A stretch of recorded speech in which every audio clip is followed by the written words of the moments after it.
here with you. Woo! Yeah! Happy Friday! Howdy, Dinner. folks! Hey, Park's closed. Moose out front should have told you. well, you know what else we got to tell them? This is the big one right now.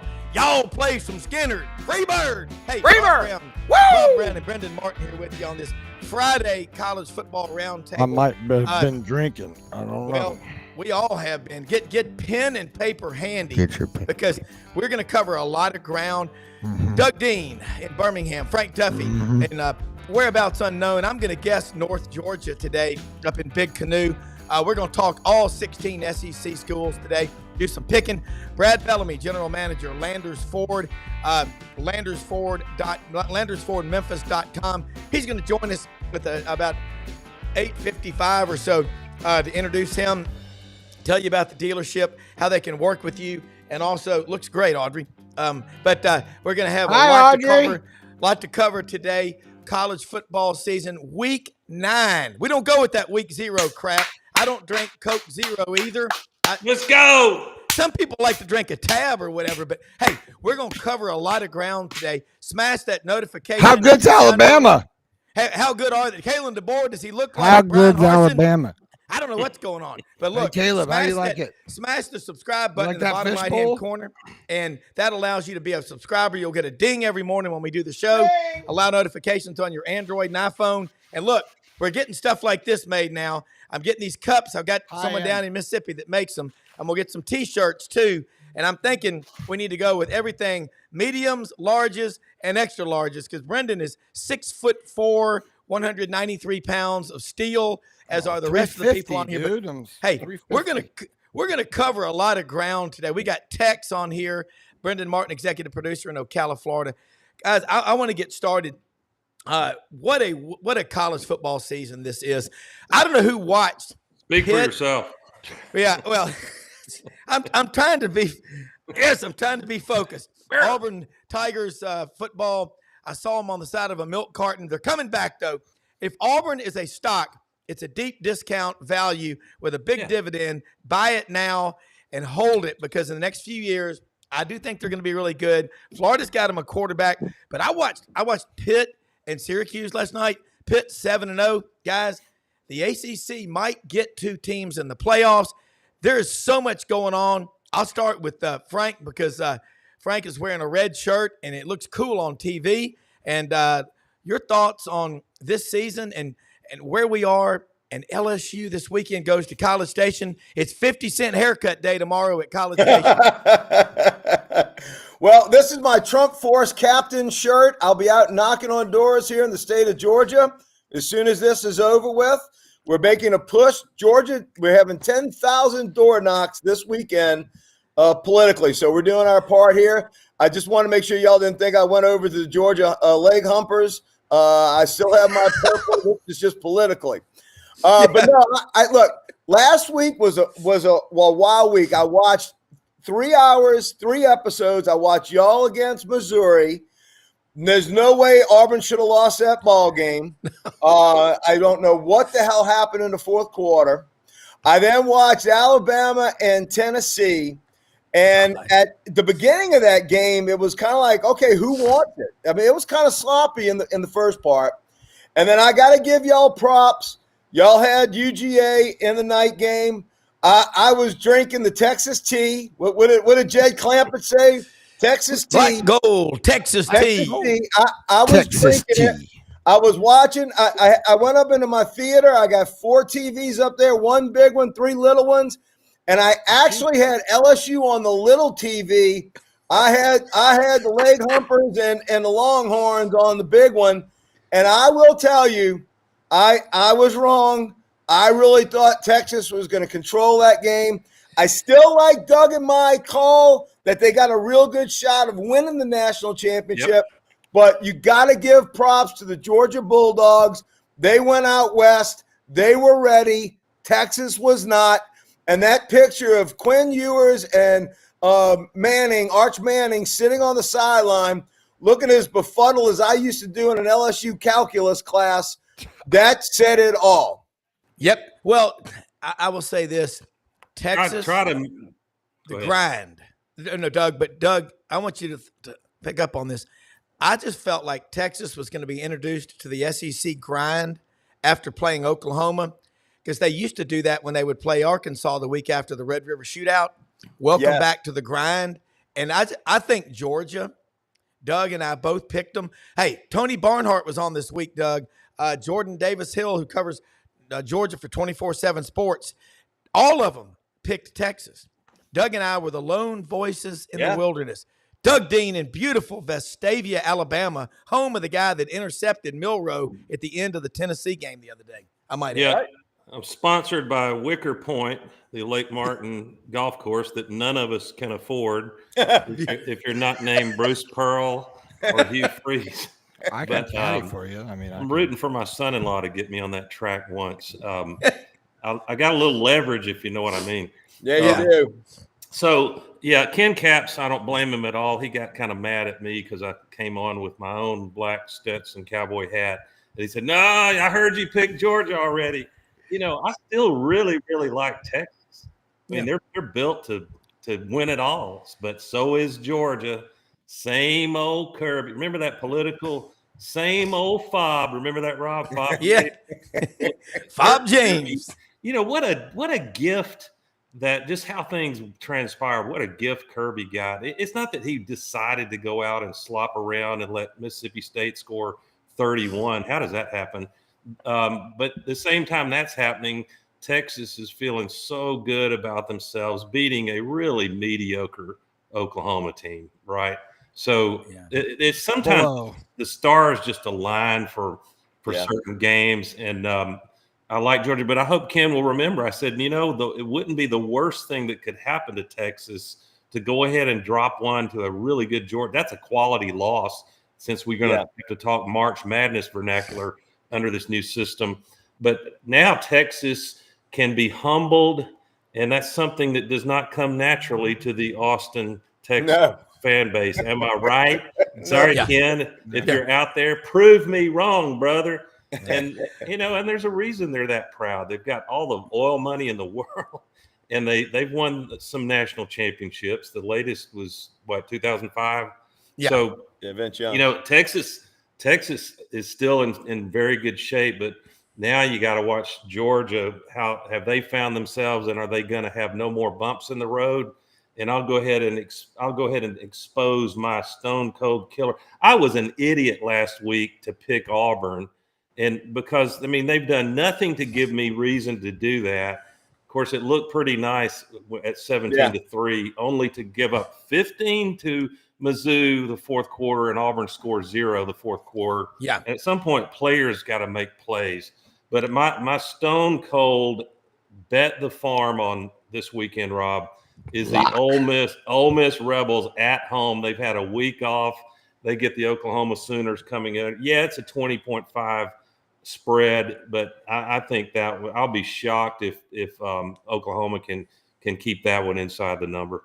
All right. Let me tell you what, Yancey Porter, Rebel Yell Hotline, was on with us Tuesday, and he said, and I know this from friends that own places in Oxford, he said the Oklahoma people, and there's a lot of oil money there too, which is crazy money, are paying up to $30,000 to rent houses and condos for the Thursday, Friday, Saturday weekend. This is going to be downtown Memphis today. Oklahoma fans are everywhere. They're all over the place. They are so excited about coming here. Five or 10,000 fans, you think? I bet you they bring more than that. I think, wow. This is, hey, what did we say? It won't help them. No. They're going to be a lot of people. We had Chris Plank from the Boomer Sooner Network, the sideline reporter. We was on with us Friday, July 26th. Great segment. And he said, I don't really have a lot of great stuff to say. He goes, I wish I did, but it's the quarterback mess, Frank. That's the problem. Everybody's going to talk about Venable's defense, and rightly so. He's a genius defensively, and they've really caused problems for teams this year. But who is number one against the run nationally? Ole Miss Rebels. Yeah. Sooners are 25th. So, I'm just scratching my head how Ole Miss, how in the hell they have 2 losses. I understand the one in Death Valley, and that was a Donnybrook. Frank, no offense, I don't think LSU wins that one in Oxford. I have no doubt. It was just such a thin margin for both teams. But now I'm rethinking. I think Ole Miss is actually in makeable position to run the table from here. Of the obviously tough one being when Georgia comes there, but it's in Oxford, and that's going to be a game. Man, I'd be tempted to go to Oxford for that one. I mean, Frank, I want to throw this about LSU to you. How good of a job is Brian Kelly doing, and how big is this defensive staff showing up for $16.5 million they spent on them? Baker, Raymond. I mean, just look, Bo Davis. Yeah, so far they're worth every penny. And look, we're not playing great defense. I wouldn't even say we're playing good defense. We're playing better defense, and that's all that we needed last year. And let me tell you something. Don't look now, but Nussmeier, there's not a big fall off between Jaden Daniels and Nussmeier, and Garrett.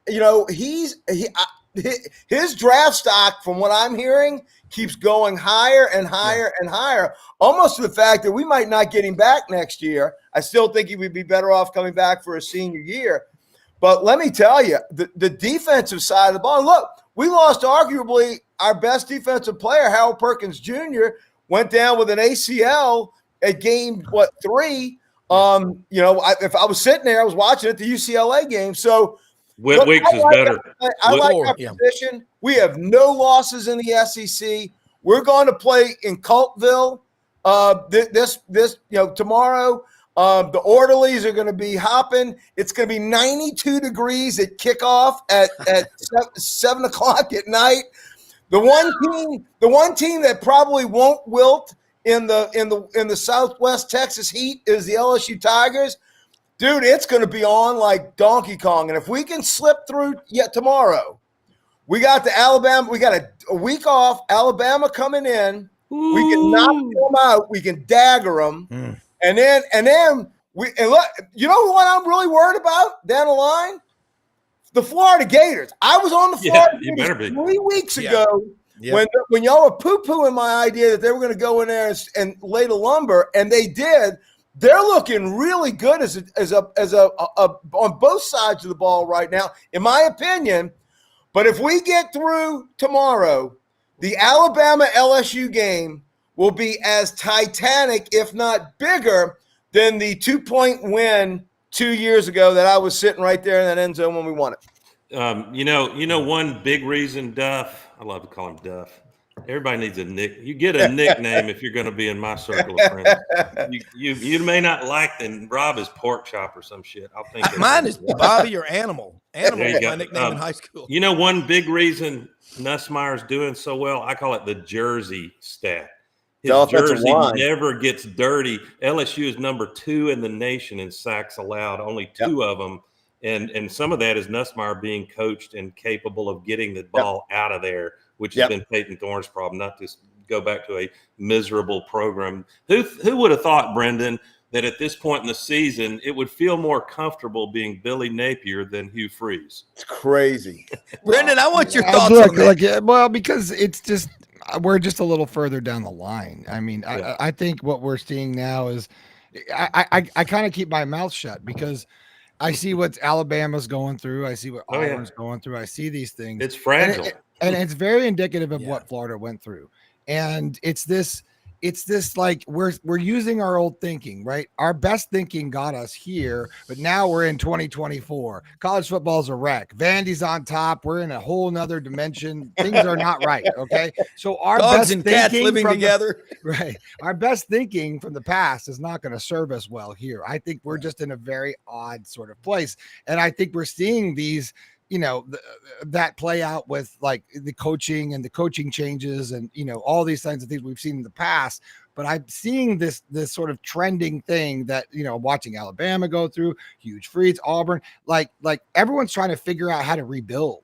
And I don't know if everyone's really figured it out because you don't really know what the rules of the road are, right? We're still sort of sorting all of that out. So I don't know. I don't know if this is like, if Billy turns the corner, right, and the Gators go and, play lights out the rest of the season, is that the blueprint that say, okay, it's like 3-4 years and these guys get to rebuild, they come in and all that kind of stuff. I don't know. I just think to me, it's a lot more. Not a lot more. I think a lot of people and a lot of schools are trying to figure that part out, and I don't think anyone has an answer. Well, Rob, can I speak to Florida? I like Brenden. Go ahead, Duff. No, Well, Brenden. Yeah. Well, let me just say one thing about Florida, though. Think about this. Florida played. Now we know in hindsight, Texas A&M is a damn good football team. Yes. We knew that. We knew that on week 1 as well. Notre Dame was lucky to beat them, but Florida only lost by 13 to A&M. Was in that game, and if you come out of that game and you say Florida's going to go 3-1 don't do it. You're doing it. Is what everyone does. If we would have just scored, hang on. Listen to me. I'm giving you hope. Mississippi State, UCF, and Kentucky. They won those 3 ball games, and I'm telling you, and they played Tennessee to overtime. Yeah. I'm telling you, do not sleep on the Florida Gators. They've got talent coming out their arses. And look, Billy Napier has held that thing together. I mean, I think it's impressive. Together. I'm just telling you, Florida Gator Nation is ready to run him out the town right now. I know they are, and because when did it become okay to win against Kentucky? Like, when is that a good thing? Like, we all have owned Kentucky for like 100 years. Now all of a sudden, Billy's here. We changed the standard of all this crap. But you beat them by 28. Okay with 5 wins. That's not nothing. Yeah. Well, let me throw something in for Doug. It's not a natty, that's for sure. It's Doug, not a natty. Doug, you had something to throw in. Then I want to come back with something I think Brendan's hitting on about how we think and how we're looking at it. We got to get out of our comfort zone, Doug. Yeah, I was just going to say, because I feel like y'all have become brothers of mine when you do this roundtable once a week. It's just a blast to hang out with all of you, and the guests you bring on the roundtable too. But I like Brenden after a big Florida win in which I know it was Kentucky, and I have a feeling, with all due respect to Wildcat fans, they are just days away. If Auburn were to go in there, I'm not picking Auburn. I'll be damned if I'm fading Auburn every game. I'm fading Auburn against Louisiana Monroe. Screw it. Show me, dudes. I'm from Missouri. I'm sitting squarely in Columbia, Missouri. I didn't even leave the game last week. Show me. But if Auburn were to go in there, and Kentucky, thanks to Florida in part, Kentucky's roster, their injury list looks like a mash unit. It's like 12 dudes. But if Auburn were to win that one, Wildcat fans are tuned into basketball. And from what I've heard about Mark Stoops, I think he's just getting weary and exhausted from this. He talks to his brother. His brother said, "You couldn't drag me back into college football coaching under this model right now for all the money in Texas." So I think, Brenden, we're just trying to be gracious, and that look, forget who the opponent was. That looked like really fierce, competent. I like the word competent. That looked like competent football that Florida was playing. Now, for the Gator fans that have already had enough of Napier, that they get an assist the next 2 weeks. Actually, the November 2nd, Georgia and Texas back to back. That'll take care of a coach, adding losses if you want to think that way. But I just wanted to compliment Napier for not quitting on this team. And Doug, if they get past Texas and Georgia, there's only LSU, Ole Miss waiting behind them. Oh, yeah. But other than that, Mrs. Lincoln, how was the play? They go 0-5 in the next 5 games. We're not going to be thinking that the Florida Gators are doing so great. And, and it's the style of loss, guys. So it's how you lose, right? Yeah. If Texas blows the doors off of you and Georgia and I'll be at the Georgia game, by the way. Georgia blows the doors off of you, like that's really hard. Then you're injured. Then you got guys that don't want to play. What if Lagway gets hurt? Yeah. Well, let me throw it. Just remember, always have Auburn can help you with this. Yeah. The firing part is the easiest once you raise the money, which the Bull Gators can do, believe me. Yeah. But you better have the answer to the next hire. Yeah. Doug, there's no for the answer record, for that Ken was not mad at Doug at all. He loves coming on here. He's got to be at his daughter's got a big weekend. He's got to be at today to help with the school. He's a great dad, but he can't come on today. It's going to be just us. Whatever, Ken. You're a Texas fan. You don't want to come take it no, on the chin. That's fine. Hey, I get it, fan. No, yeah, my daughter's busy too. I got lots of stuff going on this weekend. Hey, I got to tell you, it was tough having to come on after Las Vegas. Ken was on Monday. Ken came on Monday to talk about it. I know, but he didn't face this gauntlet. Yeah. Hey, he was on with Tony Barnhart. It was Duff, him and Tony together. Tony's Duff, I needed your help on. I heard that, man. I just need to give a PSA to listeners. If you are delicate about the use of expletives, do not tune in to wine and whiskey following an LSU game. Especially a loss. T-Bob, the inimitable. I love the guy. He just slays me. But I wanted your help on fact checking you'll see quickly so will your Bama listeners see where I'm going with this. Wasn't it only a year ago that LSU that Brian Kelly drugged the great Pete Jenkins out of the nursing home and brought him to be a defensive analyst? Yes. And I was just wondering, just top of mind, do you guys know of any defensive genius who over 70 who resides in Tuscaloosa that, if DeBoer wanted to, he could bring in mid-season as an analyst like that? I think Curly Holman is available. This is like Steve Spurrier all over again. It's the same shit. It is it's a Groundhog's Day. It's like and let me listen. Again. I come not to bury my Bama friends, but to praise them. We should all be so lucky to be down. I love on watching the after, Crimson Tide after burn. 2 losses. Now, they almost let that South Carolina be 3 losses. That game got away from Beamer, but I'm not. I think it's premature to write off Alabama making the playoff because they've got the players. Well, let's do something real quick. I like to hit all 16 every show in the conference. So I'm gonna look down the list here real quick. I'm gonna throw these games at y'all. We're gonna come back and attack them. But Brendan's right. How we approach because of the portal. This is just the new junior college model. Mm-hmm. And the same fate awaits those who go all in on the portal as did those who went all in on JUCO. In January, Lane Kiffin will have 41 guys saying goodbye, okay? And now, Alabama hosts Missouri tomorrow. They're 13.5-point favorite.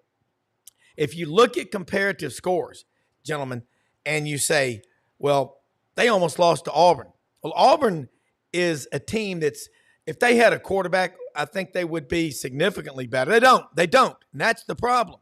But I want y'all's thoughts on Missouri at Alabama because Alabama's lucky they're not on a 3-game losing skid. And I saw something on X yesterday, had a picture of Kalen DeBoer looking in the mirror, and the guy looking back at him was Brian Harsin. Said both of these coaches were 5-2 in their first year. Now, obviously, DeBoer played for the national championship last year, but anyway, it's kind of a different animal, though. You're replacing the GOAT. Yeah, and boy, do they miss Nick Saban. But I'm curious. Who wouldn't? somebody want to take a gander at Missouri. Can they beat Alabama tomorrow? Let me footnote on that, which y'all may know. But as the season progresses, whether wagering or just for the interest in the game, it's really important to adjust your analysis relative to injuries. And after Brady Cook, only Auburn could get the second string quarterback until the fourth quarter and still find a way not to put it away. But after, injecting Brady Cook with methamphetamines and fentanyl Saturday and putting him back on the field to beat Auburn on an 18 play drive, then shame on our offense actually for hanging them out so much. But so he won't play. Reportedly, he will not go against Alabama. I'm not sure how he suddenly got injured after he played so well the fourth quarter. Maybe he was always injured, but sometimes backup quarterbacks come in and play lights out, but I think Alabama gets untracked here and they're going to roll Mizzou. I was not impressed with Missouri. The fact y'all should have won that ball game going away. I think they probably shot that kid up with. They used everything in that angle but formaldehyde. Honestly, they loaded that thing up. Antler dust. It was impressive what he did. Cortisone. But I think Alabama, who really should have 3 losses. If South Carolina can get 10 yards after that onside kick, Alabama's sitting with 3 losses. But I think Alabama is a much better team than Missouri. I think Missouri is fool's gold, as we saw it last week, and then with the loss. I think Alabama comes out and wins, but I will tell you, only if they let Milroe use his legs to win this ball game, because they're putting that kid. It's like putting a fine horse that's just a wonderful speed horse, holding him back because they want to go 2 turns. And it's not smart. Isn't there? I feel awkward when I talk about Bama because it's well known who I'm a fan of, but I try hard to be fair. But it does feel, and my Bama friends tell me this, so I'm just quoting the ones that I consider having really high football IQ. But it just seems like there's a misfit between what DeBoer wants to do with a quarterback and what Milroe is naturally built to do. And you keep asking the kid to play in the pocket and read defenses and know when to give up on the play and when to throw it, put a laser beam into the coverage. That's elite quarterback level, and he's making some critical mistakes right now.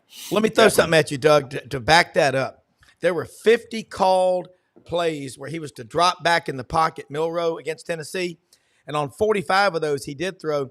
5 of them he ran. Coming into the game, we have Rodney Orr, Tyler Insider, Gary Harris, Channel 23 in Tuscaloosa, and also Tide 100.9 does a great show every day.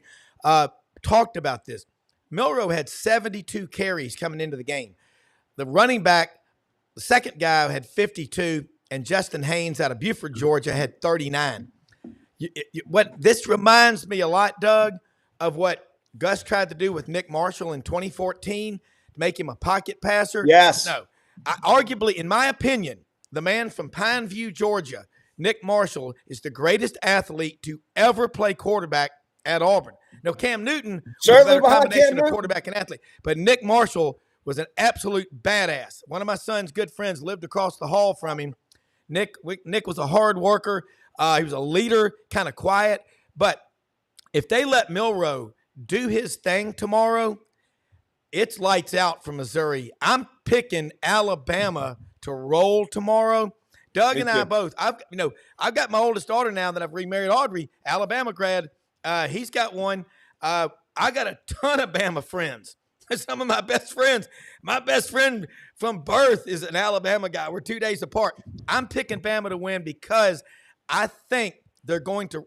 DeBoer's going, I don't think they took one call on Hey Coach Wednesday night, Doug. Did you see that? You're kidding. They took when they beat Wisconsin as the Kamala Harris town. You read my mind. You read my mind. when they beat Wisconsin. I'm sorry, we only have predetermined questions. Well, all I know is on Hey Coach, which they do with the audience there. Yeah. They had 15 calls after the Wisconsin game. They took one call from Pee Wee. He's the first caller every week, and that was it. So DeBoer's realizing, hey, man, I better harden up. We're not in Seattle anymore, honey. That's right. Yeah. We're not, and we're by the way, Rob, admitting there's a problem is the first step. I like the fact that y'all got some Alabama fans. Friends, tell them all. If they need any psychological counseling on how to get over losing the greatest coach in sports of all time, I've got an 18-year track record, and I hire out at $500 an hour. There we go. But I'm very choosy on who I help. Yeah. Well, let me all right, let's go to the next one here. All right. Arkansas is at Mississippi State tomorrow. I'm going to throw this out there, guys. Mississippi State keeps getting better offensively with Jeff. By the way, I'll take Missouri. Just so you guys know. He's going to be the contrarian. I just don't think Bam. I think Bama's in a bad place. I think the wheels are falling off. I've seen this before. Wow. I think the wheels are falling off. They should have had 3 losses right now. Yeah, I'm calling this. They really should. And that team.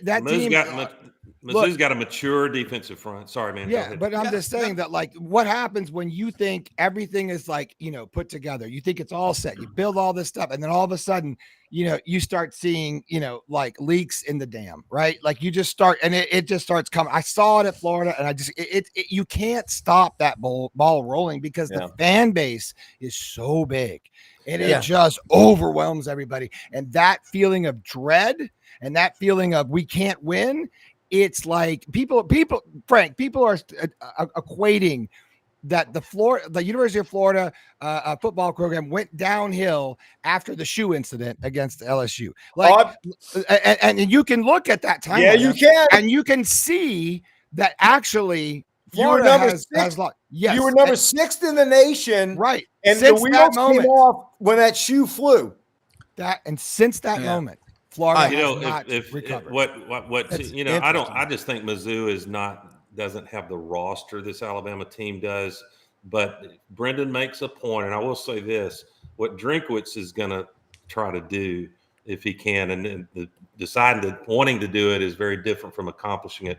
He's got to go pretty high risk early, and if he can force some defensive turnovers of Milroe early, then all of a sudden there's unrest in Bryant-Denny Stadium, and that could make it a more interesting game than it really should be. You should follow the South Carolina playbook to a T, because South Carolina took Alabama's fans out of the game early. Exactly. South Carolina should have won that friggin' football game. Well, I'm going to throw this one at you, a stock market term.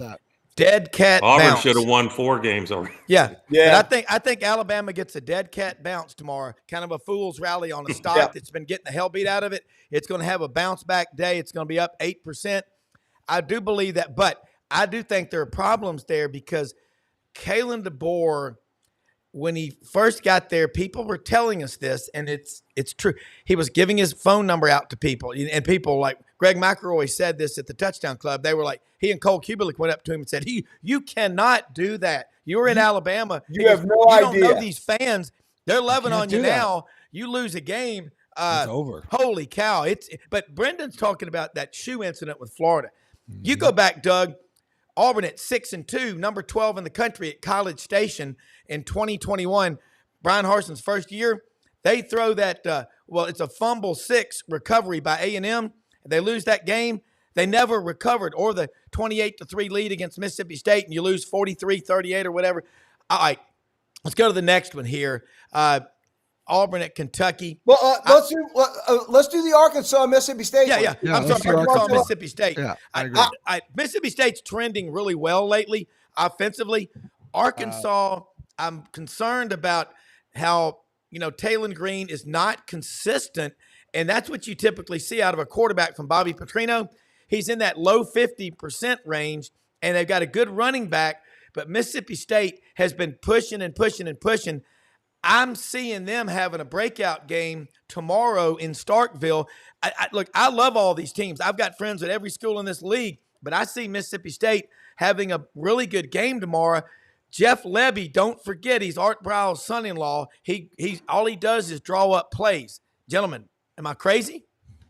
I was going to pick. It's not a pick that I would, call one to put any money on. No, but I do like Mississippi State in that one because they, to go to Athens and perform offensively like they did. What's the signal there? Not the noise.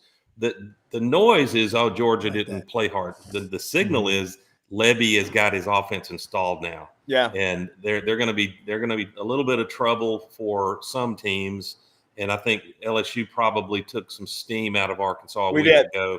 So I think the right play there is Mississippi State, but it was a critical game for Sam Pittman because if you drop that one, it looks to fans who don't follow closely like you guys. It looks to fans like a bad loss at Starkville. So I like Mississippi State. Arkansas panicked. They got away from their game against us. They honestly did. I watched it. They were in the ball game. Once we got that interception down low, they totally changed their game plan. They went away from running the ball. They were actually getting some yards against us. The defensive line of Mississippi State, I think, is good enough to hold Arkansas, to let Mississippi State offense, which is one of the most improved units, in my opinion, over the last 3 or 4 weeks. Yeah. I think Mississippi State I think they win the game outright, and I think they beat them pretty good. Yeah. And I think Arkansas last week, you're right. LSU had a lot to do, most of what happened to Arkansas, because LSU's a pretty damn good team. We're hot. Brendan, I've liked Mississippi State since they were played Texas. I came on here and said Mississippi State made Texas beat them in a Made 'em sense work. of with trickery plays, stuff that you don't want to bust out right now. You Yeah. don't want to be showing people those things. You don't want to show those plays right now. To those who think the double reverse and stuff like that, you don't want to have that on film right now. You Brenden, let me stop you. You just hit on something, and I think we'll all agree. When you start having to do that kind of stuff against a team that you Right. clearly outman at every position, Right. that's I look at. I mean, I know it's weird, Well- but I look at weakness in anything, and that was a warning sign, guys. Well, and it is. That's but a great point. It's part of being a fan of the SEC. Yeah. If you've grown up this, what Yes. Duffy just said, or what Doug just said. Hey, they took a little bit out of us. We think like that. Well, Georgia's is going to take a little out, because we know that that's how it works in the SEC. Whereas you don't understand that, and I hate this. And I hate this whole welcome to the SEC. It's like a little bit old now, right? I get it. Yeah, Coach Doss said, Right. you, Rob and Brenden and Duffy, you can only get a team up emotionally about 2 or 3 games a year. Then you got to give them a little Creole. But I'm just saying that That's a great point. But All yeah, that's what we're having. I mean, I think I don't know. We're it's fun. Well, it's all really fun. Rob, can we step but outside? we're seeing Mississippi State, and I'll just finish this. I saw Mississippi State played really well against Texas, and I felt like, Texas, this is what it's about. It's not easy to win in the SEC. A la, 2 or 3 weeks later, bam, Texas now has a loss, and they're starting to feel like, hey, maybe we can, we're not going to run the table here. I just think that that's part of the education for the athlete, for the coach, for the fan base, and all of that stuff. That being said, I don't think they're ready. I think Arkansas is sort of due, and I maybe I just saw too many teams come beat the Gators in the swamp, but I think Arkansas is going to travel and surprise some people, so I'll take Arkansas. All right. Brendan's going contrarian today. I like this. Yeah, because you guys have been watching college football this season. I don't know if you've seen it, but Vandy's on top, and that's just freaking crazy. Rob, Buddy's boy is on fire today. That's right. Well, it's wearing that Hewlett and Dunn cowboy hat's what it is. Well, that's a Stetson, isn't it, we can get all the mics and cameras working and the internet and the flipping hurricanes to leave us alone. Can we step outside the SEC for 1 second? Yeah. Why, sure, I say so. All right, we're gonna play. You're bothering me. We're gonna play really rapid fire word association. Boom. When I say Hoosiers, what comes to mind? Quick. Gene Hackman. I can make the shot, Coach. Nope. What should come to mind? I was going to say the picket fence. And be a lot cooler than everybody's answer, because that's the best answer. What should come to mind is the Indiana Hoosiers football team, son of a gun. We hadn't given those guys any love that I'm aware of. But listen to this, guys. They are number 1 in the nation in offensive score. A lot of offensive, 47 TDs. Can we bring them down for a consultation with Hugh Freeze in the offseason? 47 TDs, 48.7 points per game. I know they hadn't played any great teams. They destroyed Nebraska most recently. But guess who they get in a couple of weeks? The Ohio State Buckeyes in Columbus. And I'm sorry, if you've got Buckeye demographics supporting this show, I don't care. I'm going to trash Ohio State right now. If Indiana takes down Ryan Day, that will be worth popping the champagne over, man. Yeah. Ryan Day, who's still to this day challenging octogenarian Lou Holtz to a fight because he was questioning how tough his team was. What he should have said is, hey, man, I respect the world out of Coach Holtz. And that did fire me up, because if he says we ain't tough, I'm going to want to. You want to talk Ohio State? I like that. Indiana. Let's go. Your Honor, order in the court. I am still making my closing argument. Indiana is 5th nationally in third down conversions, 54%. And this is the one that pops my eyes. Completion percentage, 2nd nationally at 73% completion rate. Do they play defense? Yes, they do. Go look at their stats. Indiana is, maybe they built that with inferior opponents, but we won't have to wait long to find out when they go to Columbus. Well, Kurt Cignetti came from James Madison, the Dukes. And even though he's gone, the Dukes still put 70 on the Tar Heels. Mac Browne, I love Mac Browne from Cookeville, Tennessee, Watson Brown's brother. I guess Mac's just not as interested as he used to be. But I will say this, Doug, you talk about outside of the SEC, you better watch out. And this is what we've been saying. Remember when we had our guest on this summer, Tyler Siskey, and he said, you have what you've got going on is this. You have those 2s and 3s that were in the SEC on these depth charts.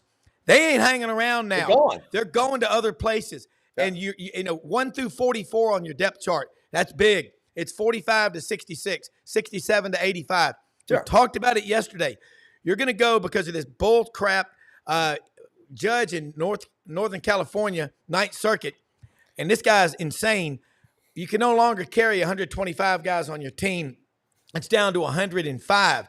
That's 20 guys per team. 134 times 20 is 2,680. Check the math. If I'm wrong, I'm wrong. But that's 2,680 kids, as John Hartwell said, won't have an opportunity to play college football. Shame on these son of a biscuits, because that's wrong. You've got to have a developmental squad. These guys learn. They are doing this on their own. Some of the best people I have ever known were walk-ons in college. I was in Auburn. I had a class, radio, TV, and film writing with Kevin Green's wife. Kevin Green played at Auburn, was a walk-on from Anniston. Yeah. Weighed about 180 pounds, and then he bulked up in the weight room and had an awesome career and sadly died a couple of years ago at 58 years of age. But we even have a restaurant chain now called Walk-Ons. Sure. But Brendan's right. How we think every weekend. Hey, what is it every Hooters? Weekend? Like, which games do I watch? We are paying attention to games all over the country. Sure. And this triple header we have in the YouTube. SEC. Do you guys watch on YouTube? Do you watch these games? Because you can rip them all across the top. We stream on every YouTube. Single game. Yeah, it's great. That's exactly what I'm doing, Brendan. Yeah. You can't. I've got to go to Zubu tonight at the Memphis Zoo. By the way, recently ranked number 2 in the nation. I don't know who's number 1. Probably the San Diego Zoo. But I'm going with my grandson, Alexander the Great. But I'm just going to say this. What I see happening in college football, it is just unbelievable. And it's just next game. To me, you've got YouTube streaming. My dad at 96 every day goes, boy, what games are on tonight? I go, just go to ESPN and you'll just get connected one after the other. But all right, Doug, let's get to our next game. Let's go to the next game because we got it. Florida. Okay, Florida is off this weekend. Georgia is off. They will play next weekend at the world's largest outdoor cocktail party. You notice we are not PC or what we will call it the world's largest outdoor cocktail party because there's going to be lots of drinking and dancing and cussing down there. Hey, I don't like that game. You got a Trump Force 47 captain on. You know we're not PC. That's right. All right, let me say this thing. Now we're going to go back to Auburn. We went to Auburn and we glazed over. Yeah, we didn't get to Auburn. I'm ADD. I know. I got it. Rob, I'm talking about how you fix college football. Rob, no more philosophy on how to fix college football on this show. No more. All right, let's go to Auburn at Kentucky. 13 more games. We got to get Auburn at Kentucky. I have the craziest Auburn stat I'm about to lay on y'all. I know where you're going. well, you might not. I'm looking at the gambling numbers right now, live on CBS. There it is. Auburn is a 98% public bet on the money line. I have never seen in all my research of gambling that many people on the money line. But here's what's odd. They're a 29% bet getting the 2.5 points. That doesn't compute. So either there's a lot of pine lumber on this, that our buddy has put money on it to boost the Auburn NIL, or there's something crazy going on with this game. Now, I do like Auburn in this, but I've also liked Auburn on the money line last week and got my money snatched out of my wallet in the fourth quarter. I think Kentucky is very beatable at home, but I cannot put my money on a 98% public bet. Those normally go down in flames. All right, so you're picking Kentucky? I wouldn't touch it, But I can't. I like Auburn in this, but I also liked Auburn last week. I thought they were going to go out to Missouri and play well, and they did. They did for 3.5 freaking quarters. It's the exact same thing that happened with Oklahoma. Well, Doug, okay. If Auburn's going to finish. Everybody can't be right at the same time. That's what you're saying, Doug. You couldn't make me bet on my Auburn Tigers this Saturday if you gave me 50 points. I mean, at this point, I am done. And my news I'm so tired of contorting some facts and trying to give hope that this will be the corner that gets turned. And but I will say, I thought the stat you were going to share, Frank, and I don't have it right in front of me, but there's some insane stat that only is both the offensive and defensive side of the ball, a particular stat like holding defenses under a certain yards per carry or and then offensively explosive plays. And there are only 7 teams in the nation that fit that criteria, and 6 of them look like they could make the playoff, and the 7th is Auburn. So, I mean, I don't think this is all coaching. I think there's some coaching psychology of coaching that in what's happening when you start losing a few you shouldn't lose. It's very normal to get the yips like a golfer and start tightening up and playing not to lose. Freeze has said that, but I'm not going to be shocked if Auburn wins. I think Kentucky may be close to mailing it in. I think so. But you bet the formula to have a chance Saturday in Lexington is to go balls to the walls, aggressive, attacking, and play fast tempo. Get it in such a way, and that includes blitzing off defense. Play in such a way that you don't have time to be nervous. You're going to let your athletes be turned loose. But let Thorne use the pass to set up Jarquez. Jarquez could have 150 yards rushing in this game. And that's what, in fact, Auburn would have had 2 wins if they would have let him go loose against Oklahoma and Missouri, both those games. Yeah. No question. All right, let me throw this one. Well, So Frank, you take Kentucky. And Doug, you've got Auburn. No, Kentucky. I've got Kentucky. I would bet Auburn. Kentucky. Okay. I would bet Auburn. I'm just afraid of a 98% public bet because normally that's why there's big Taj Mahals out in Las Vegas. Right. A lot of tall buildings. But straight up though, like straight up, no spread. Yeah, no gambling. I think Auburn's the better team. Okay, so you got Auburn. I thought Auburn was better than Oklahoma. I thought Auburn was better than Missouri. I don't know why they're not finishing. And it may be that are both of these teams still motivated to play max effort.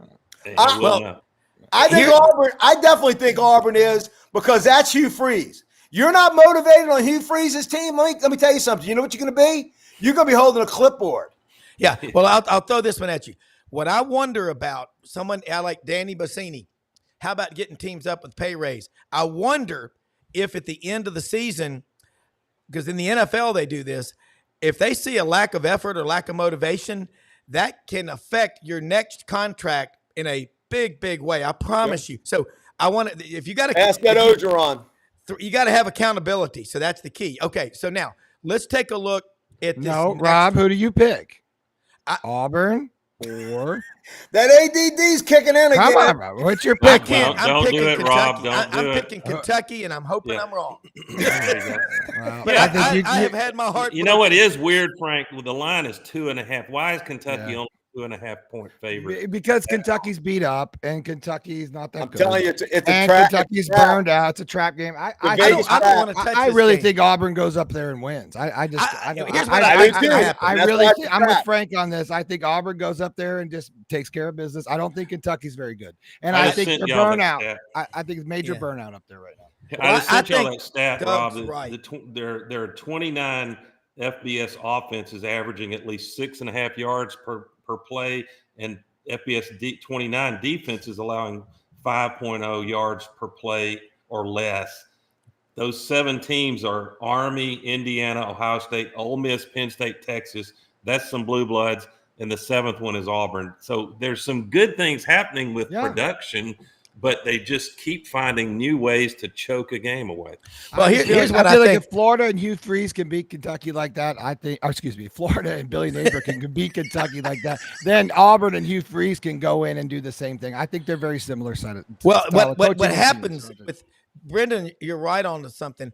I think a team goes on the road like Auburn, what likely can happen is Auburn goes up and just has an explosion like they did at Arkansas last year. They're due. But it's still risky, and you sit there and you say, well, they hadn't done it before. Past performance is the best indicator of future performance and all. But we'll see. I don't like that game. I'm with Frank. Everybody can't be right at the same time. Brad Bellamy going to join us in a minute from Landers Ford.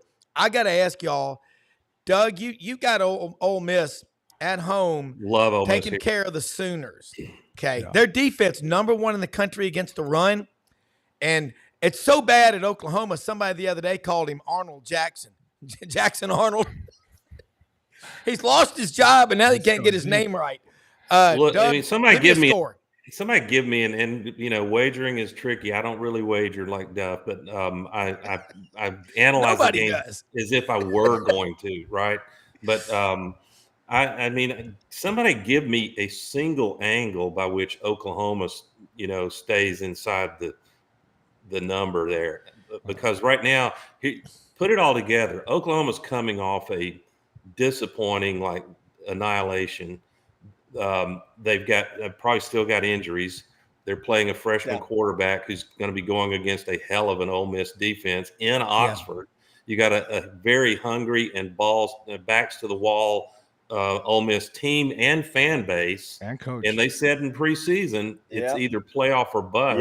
Yeah. So this is the wrong time for Oklahoma to get well on a Saturday. It is an 11 a.m. game, but I think the hotty-totty folks understand the importance of this. Let's bring in real quick Brad Bellamy, general manager, Landers Ford. Watch him pick Oklahoma. LandersFordMemphis.com.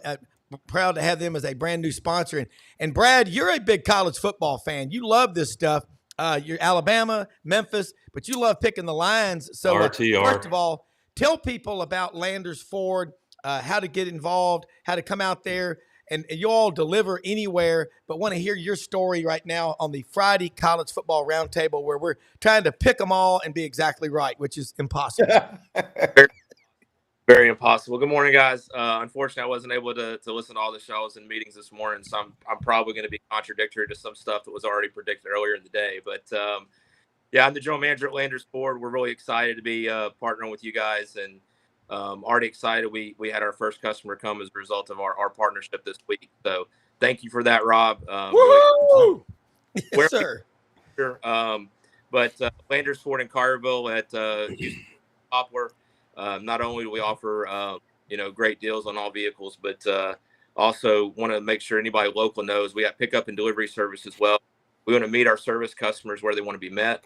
So instead of having to spend your day up here getting maintenance done, we will come to your house, pick up your vehicle, bring it here. That's cool. Your coffee as opposed to our Folgers coffee, because typically your coffee is better than ours. And we got a whole entire staff here to take care of those needs as well. A couple of vehicle lines I just want to highlight real fast. Great deals right now, especially for customers that are looking to trade out of a Ram on F-150. We have $3,000 of Conquest cash. I love that truck. Great truck. Love that F-150 is awesome, man. I love Great that truck. It's an American classic. And they've recently updated. We got a new tailgate on some of the higher trim models too that actually allows for you to have a little bit more space to open. It actually opens like a gate. So great deals on F-150, and then also really trying to go after those Jeep customers to get them in Bronco and experience what a great ride it is. It doesn't ride like a Jeep. It rides a lot better. And so we got a $2,000 Jeep Conquest on top of the $2,000 rebates on some of the Broncos. So we actually have inventory for the first time on Bronco, and we're here to take care of you guys and service anybody and sell as well. Because if it doesn't say Landers, you paid too much. Right. That Bronco with the big wheels on it, when they put it, that reminds me, I had a Bronco too as a kid. And I had one of the original Broncos too. Like this, putting those big, I saw it the other day. I put those meaty tires on. I mean, that's badass, man. That's a nice looking car. It is. And hey, I will say something. When this dealership, Landers' name is on 6 different athletic facilities, stadiums, just in the Mid-South, Brad? Yeah, locally, we love to support our education community. So Briarcrest High School, CBHS, Rossville Christian Academy, as well as Houston and Collierville. Our name is there and present, and we love to give back to the schools. We're the only, car dealership group that is locally owned that also helps participate in the Professional Golf Association tournament here locally in Memphis by providing vehicles for that tournament exclusively as Landers Ford and working with them. So they're a great partner of ours, as well as everything we do locally with St. Jude and the upcoming marathon we got in December. And also, you're the proud title sponsor of the Touchdown Club of Memphis. You're everywhere. I mean, that, guys, I'm telling you, no matter where you are, LandersFordMemphis.com is the website. And you go out there, it is so convenient. And the dealership, everybody in there, it is a team. I mean, but we're going to send everybody to Brad, and then he will direct you to a salesman that'll take care of you. I know Michael Jordan called the other day, said, hey, man, I heard him on the show about Landers. Who should I talk to? Had him call Brad. I'm seriously, within 2 hours, he goes, that's the easiest thing I've ever done. I love what, and that's, you don't hear that a lot. It's a great experience at Landers. Brad, I know you love college football. We got some guys on here. We all like to wager. I mean, Frank wagers on, will the coffee be at the right temperature by 8 o'clock? Doug will wager on how long will the commute be in the Birmingham traffic to the hospital. So ask away on some games. I sent you some picks last night from my son, and I'll explain those to you after the show. But give us your picks, and we'll give you our feedback. Again, I don't know what's already been said on the show, but I think let's just give him the first three games, and then have him make his pick, and then we can pick up from there, and we can all go through it from there. Yeah, Frank, throw some at him. I mean, I think Navy guys. I think they're a really strong football team. I don't understand the spread here.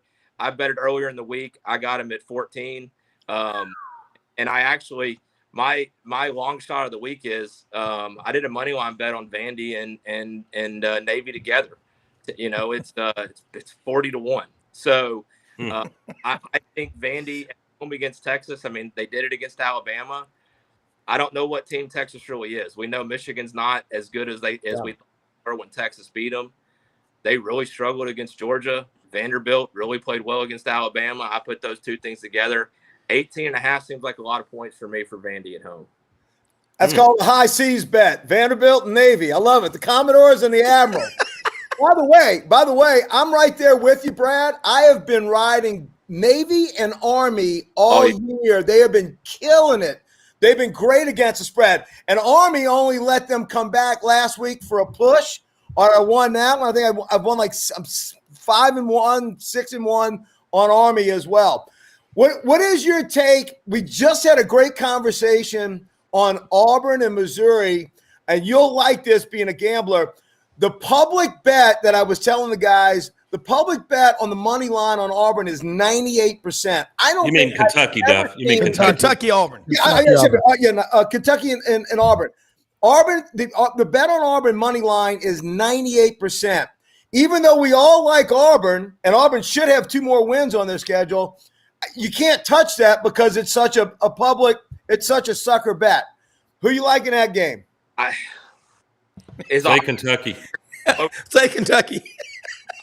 That's the Auburn helped me make a lot of money earlier this year because they did what Auburn's been doing, and that was throw that interception for the pick 6 against Oklahoma, which got my parlay. I was very, very excited in that moment. Because I thought there's no chance Oklahoma's terrible. And why did I even bet that to begin with?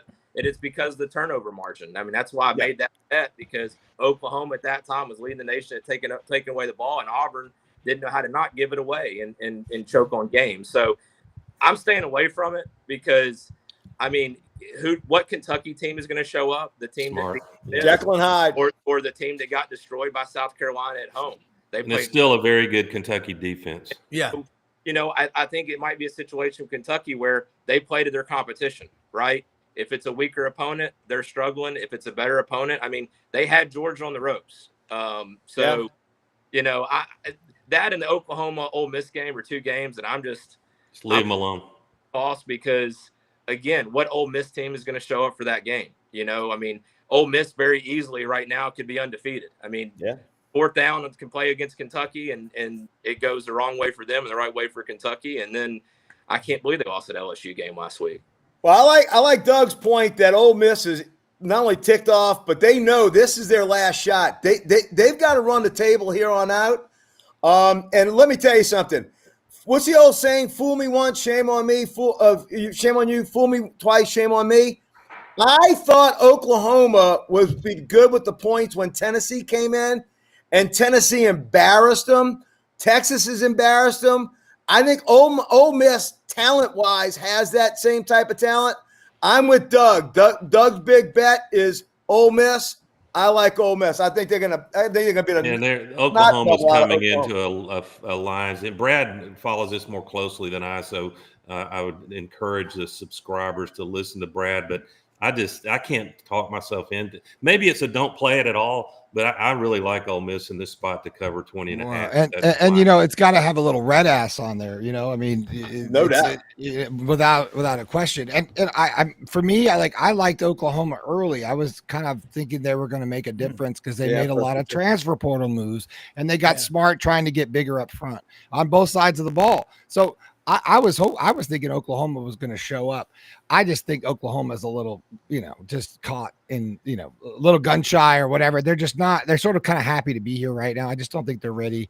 I think Mississippi or Ole Miss going to go up there and put are going to have them in house and put it on them. Yeah, I really do. Great take, Brenden. As always, Brad. I know the axiom is don't bet on your own team, but right. I'd love your insight. I've got some great Bama friends that are all of them are really high football IQ. And is this the week, as I think it is, that Alabama gets back on track, fixes some things defensively, gets Milroe comfortable? I think I just think Alabama's going to roll in this one. How do you see it?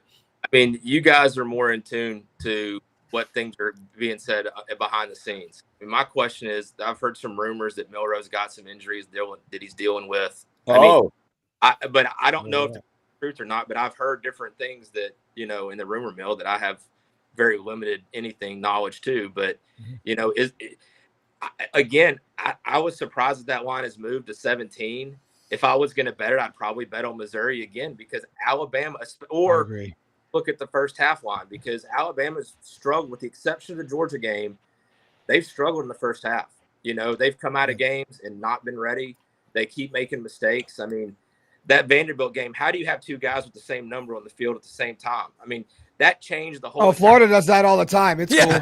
We do it. We're good at that shit. We do it all the time. But Brad, even with Brady Cook is out for this one. I didn't know if you knew. See, that's what we're trying to find out. Is Brady Cook out, Brad? That's the number one question.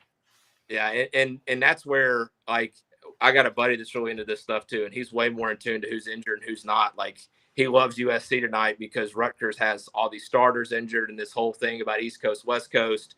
Yeah. But I'm not able in my day-to-day world to be able to pay attention to all the injured. So, you're kind of busy. We got to keep employees busy. Guys, when it comes to this is what's been happening and what continues to happen, and some things make sense and some things don't. Like BYU going to UCF, that line went from BYU being a favorite to now everybody's running on UCF. But I already bet on BYU early in the week. They've won and they continue to win. UCF is struggling. I know they made a quarterback change, but Iowa State was against the ropes against them. I probably wouldn't bet it at all anymore, but I already bet BYU. And then the LSU A&M, another interesting one because I think whoever wins LSU A&M, they're in the conference championship game. Whoever wins that game this weekend is in, and unless something crazy happens. But I mean, if A&M wins, they got Texas left. Mm-hmm. If LSU wins, they got Alabama left. I mean, so even if they lose those games, I really believe one-loss SEC teams are in the championship game. Yeah. Definitely. Brad, before we let you go, I want to get Frank, your take, and I know Doug has another question, but Frank, your take on on LSU at Texas A&M tomorrow, because again, the stakes are really high in this game. I got burned a few weeks ago when I didn't know Connor Wigman was going to play against Missouri. Otherwise, I'd have never picked him. But this is a different A&M team. They've got an adult in charge, Mike Elko. He's been there before. He won at Duke, and he came back. The last guy that won at Duke and came home was Steve Spurrier. But anyway, I digress. Well, Jimbo got the least out of the most, and Elko's getting the most out of the least, in my opinion. I think it's going to be very tough. I'm just so you know, Brad, I'm an LSU guy. I think it's going to be very tough to go to College Station. It's going to be 92 degrees at kickoff at 7:30. Now, that shouldn't affect us because we practice in this all the time. I think Texas A&M and Kyle Field is going to have the same type of advantage on a big marquee game like we had in Tiger Stadium on our 100th birthday against Ole Miss. I think that's going to be maybe a deciding factor. I'm not going in scared like Doug says, but I am going in knowing that this is going to be a very big uphill battle. And I had Notre Dame against Texas A&M as one of my first bets. I was out in Las Vegas for the LSU game. That was a big bet that I had. I was lucky to win that. A&M should be undefeated. And I've watched A&M dismantle people. And I think, and I said this about 3 or 4 weeks ago, I said A&M, in my opinion, is going to be a team that makes it to the SEC championship game. And we very well could see a rematch a week later of Texas and Texas A&M. I hope I'm wrong for my LSU Tigers' sake, but it's going to be a tough game for LSU and Kyle Field. Doug. Yeah, I think the surprise of the year for me is Texas A&M. Me too. Not that they're winning games, but man, they're dominating some games. And so LSU, Brian Kelly knows they've got their hands full in College Station. You do. And on top of that, it's a night environment. But I think this LSU team really grew up in that Ole Miss game, Frank, and can handle the pressure of it's going to be a 4-quarter game. I'd be shocked if it's not. So I still like LSU, but on the strength of the way that LSU defense has become so opportunistic, especially Whit Weeks, who's kind of making you forget about the Georgia other kid. Yeah. So that one's maybe the most intriguing game of the weekend.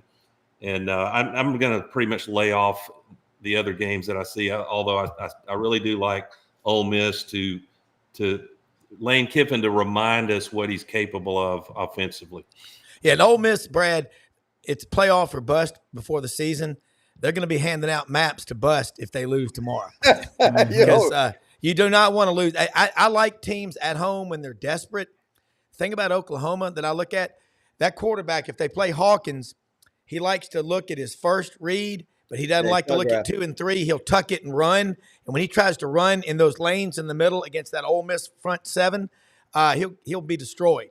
And again, Jackson Arnold, they rolled the dice, and we had Chris Plank from the Sooner Network on the other day.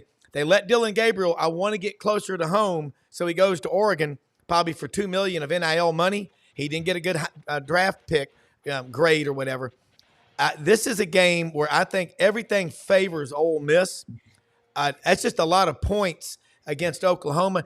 And Brad, Yancey Porter, Rebel Yell Hotline, told us Tuesday, Oklahoma fans are paying $30,000 for Thursday, Friday, Saturday rentals of people's houses and condos around the square. Like Augusta. I know people that pay $50,000 a week to rent a house at Augusta. The tables are going to be full.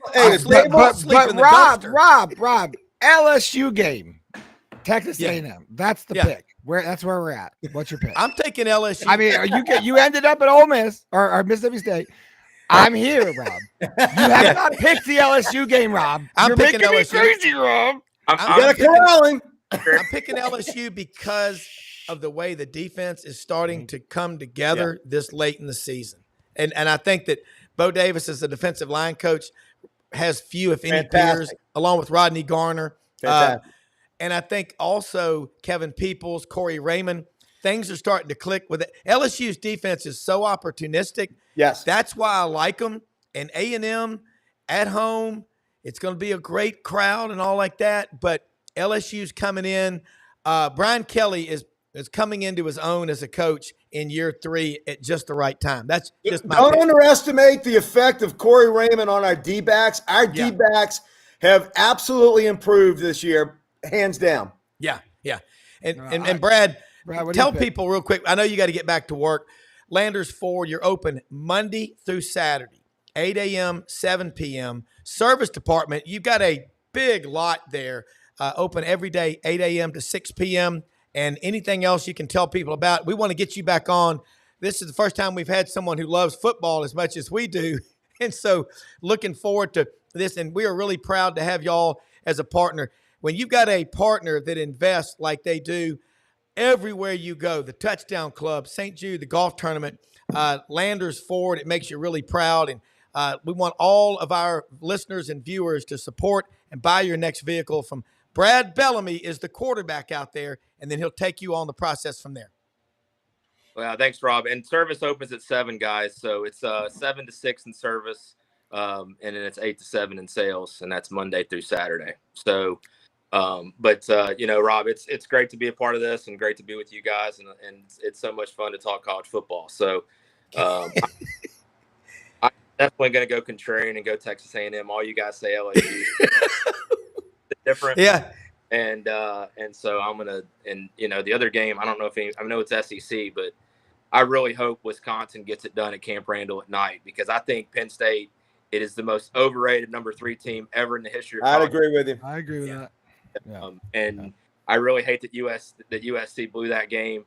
Shoot, I hate that Bowling Green blew the game against Penn State. But I mean, I don't know. I don't think Wisconsin's going to get it done, but I would love to see it happen, because I just think Penn State's got such an easy schedule, and I think that they're in the SEC playing the SEC schedule. They're 6th or 7th best, and it's just it sucks that we get to see what the Big Ten is and what they become this year. Yeah. Penn State's riding around Brad. on 4 bald tires. I think you're right. Brad, I'm with you on A&M, man. I think you're right. I think LSU's going to have a hard time going in there. Yeah, I think it'll be a hard. It will be. Brad, have a great day. Look forward to it. LandersFordMemphis.com. We'll talk to you next week. Thank you. All right, sounds great. Appreciate Thanks, it. Brad. Hey, guys, I all these games, and Brenden makes a point. This is what we have created, a monster.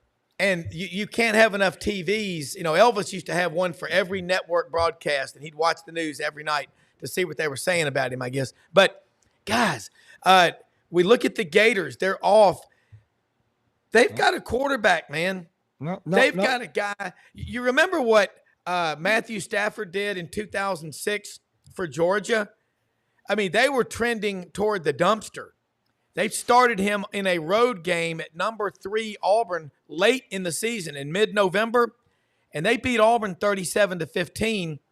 And he started a pretty good run there at Georgia. A kid out of Highland Park, Texas, Highland Park, right there next to SMU. Number 1 pick in the draft, still playing in the NFL. But guys, if you had to pick 3 games, and you said, I gotta win these games to pay my mortgage, to pay my car note, to eat, give me your 3 games. Anybody, Bueller? I'm trying to pick the rest of the games on the schedule. Well, we got Texas and Vandy. Texas and Vandy. All right, 18.5 points for Texas. Can Vandy do this, guys, at First Bank Field there in the Skinner box? It's a 41,000-seater. They've retrofitted it and all. Question is, how many fans is Texas going to bring? I don't – is Texas feeling sorry for themselves now? I mean, what's going on? I don't think they are. Texas is gonna break Cinderella's bubble. I agree. I think so. And take her out back and pick your switch. Pick your switch. Pick your switch. I don't know how beat up. Anytime you play Georgia and anytime you play Texas, you take a physical toll. You do. And if that takes a little, 4 quarter, if you start seeing fatigue early 4th quarter with either team, especially Texas in the trenches, that would be cause for worry if the game is still in reach. But the angle I like is a team like Texas is mad as hell after a week ago. Yes, sir. And they said, this is not us. We only scored 15. We didn't play defense like we're capable of.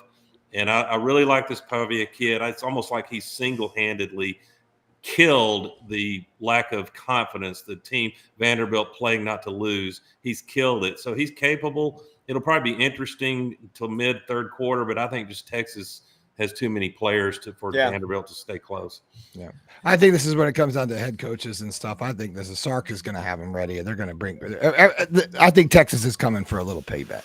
I think I like the way Frank put it. I think Cinderella's bubble is going to burst. I think that's about right. This is where Vanderbilt starts to doubt themselves when Texas comes out with their hair on fire. They've already won their season. Vanderbilt's a great story, but Texas, Sarkisian is so undervalued as a head coach. Mm-hmm. And I do think that they're going to play perhaps the most complete 60 minutes they've played all year tomorrow in Nashville. I got Texas to cover. Right. That one's going to be big. And Frank, you and Doug and Brenden, we've all hit on a lot of games. But, again, let's look at – we covered Alabama, Arkansas, Auburn, Florida, Georgia, Kentucky, LSU, Ole Miss, Mississippi State, Missouri, Oklahoma, South Carolina, Tennessee, Texas, Texas A&M, and Vanderbilt. If y'all had to pick right now, the storyline I'm looking at is if Jalen Milroe's healthy, and that's a big if he's healthy, and I'm Kalen DeBoer, I'm saying, Jalen, I'm going to let you do what you do. Use those legs. That guy is a superb athlete. I don't think he likes being confined in the box, in the pocket like that. That's like Jalen Hurts, the same thing. His freshman year, Jalen Hurts, 73% of his passes were outside the pocket. And if teams could contain him in the pocket, he struggled. And I think Doug brought up the question, the biggest one of all, is Milroe healthy? Well, that's going to be my storyline for tomorrow. If he's healthy, that's what Brad said. That's the scuttlebutt. I mean, look, that would make sense why they're not having the kid bring the ball down and have plan plays for him to run. That could be it. Well, we wouldn't know anymore because we don't get depth charts, so it doesn't matter. But, I mean, give me a break. I mean, I just feel like we're going to come to like the middle now, and everything's going to get back to normal, and Bandy's going to go suck, and we're always like everything's going to be righted, right? But I've never been on board with Caleb DeBoer. I think he's a Billy Napier kind of guy a little bit. I think he came into a really big shoes. And I just don't think he was sort of ready for that. I just don't know how you're ready for that to take over. Maybe nobody can be ready for that. I mean, not coming from Louisiana. It was so easy to get. We got ambient landscape guys noise again. Sorry, guys. Is that the leaf blower? That's fine. That's telling us to go off. It's so easy to get enamored with DeBoer's ridiculous win-loss record coming into Alabama. I mean, what is he? I think he's only gotten like 9 or 10 losses total. He's got a down payment on that already this year. Yeah. By the way, Danny Bassini, I agree with you. I do think Nussmeier is the best quarterback in the SEC. I think Shane Matthews is right in his assessment. He will be drafted very high and I think he's a first round draft choice. If he's not scheduled to be a first round draft choice this year, I think he comes back, takes a run at an Natty, and then comes out in the first round next year. So I just wanted to answer his comment. Yeah. That will be golly, Nussmeier is a coach on the field. Yes, he is. Mm-hmm. Yeah. And more importantly, he's checked his gambler, his gunslinger mentality.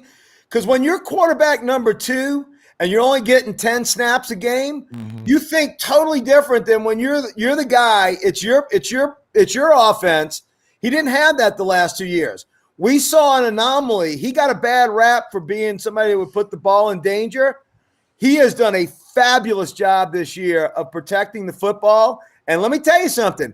He ain't dinking and dunking. That pass against Ole Miss to put that game into overtime was a laser. It was in between coverage. The kid's got an arm. He's got an NFL arm. He really does. Man, I mean, again, tomorrow's games, we're going to wrap it up. There are more storylines, and the LSU A&M is just one. And again, what happens to the loser in this game? That would be 2 losses, but they're still mathematically alive. And the SEC, you better watch out because coming in the rearview mirror is the ACC.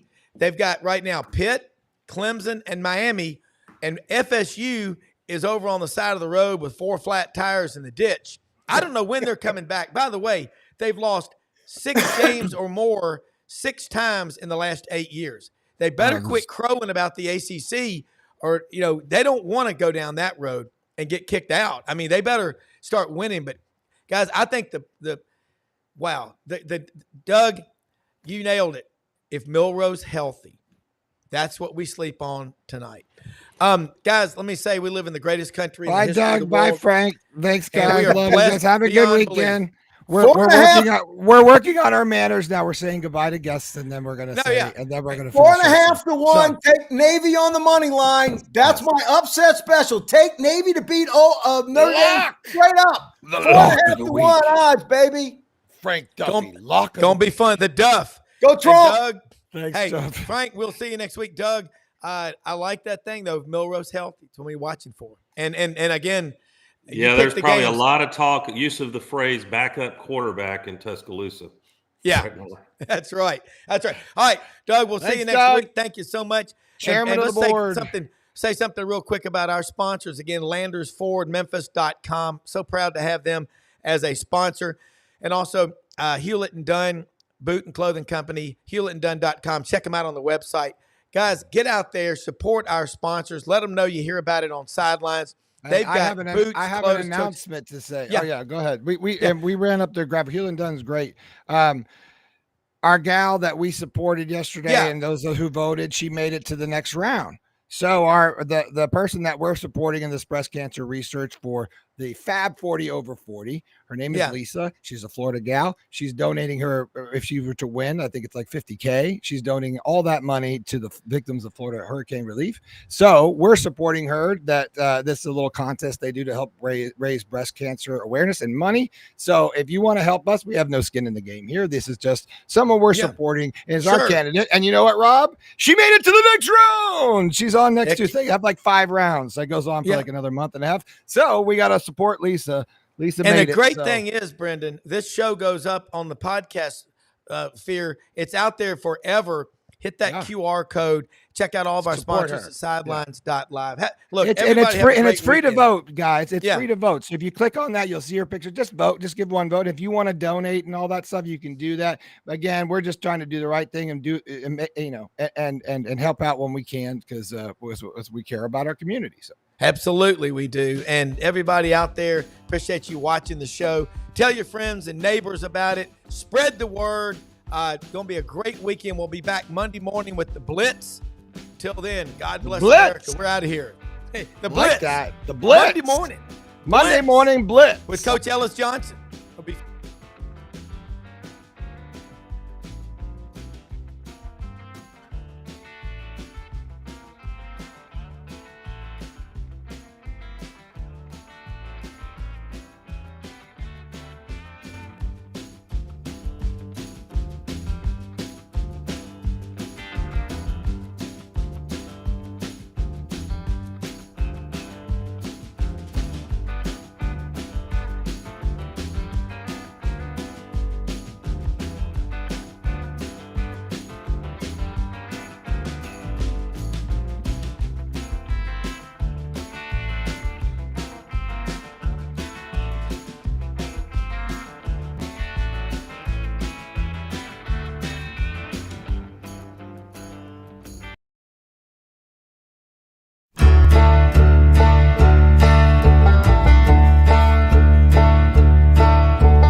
In a perfect world, you'd set a health goal and results would happen overnight.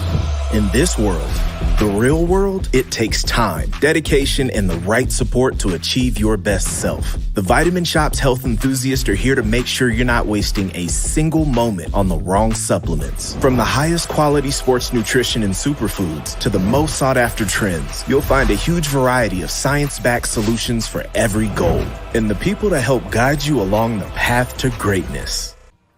Unbelievably, every 2 minutes in our communities, a child is either bought or sold for sex. I am Ari Dickey, board member for the Nashville Anti-Human Trafficking Coalition. Join me and millions of others in our fight against human trafficking and for its victims by helping to educate the most vulnerable among us, our middle and high school students. Go to nhtcoalition.org, Become a partner and help keep our family safe, because none of God's children are for sale.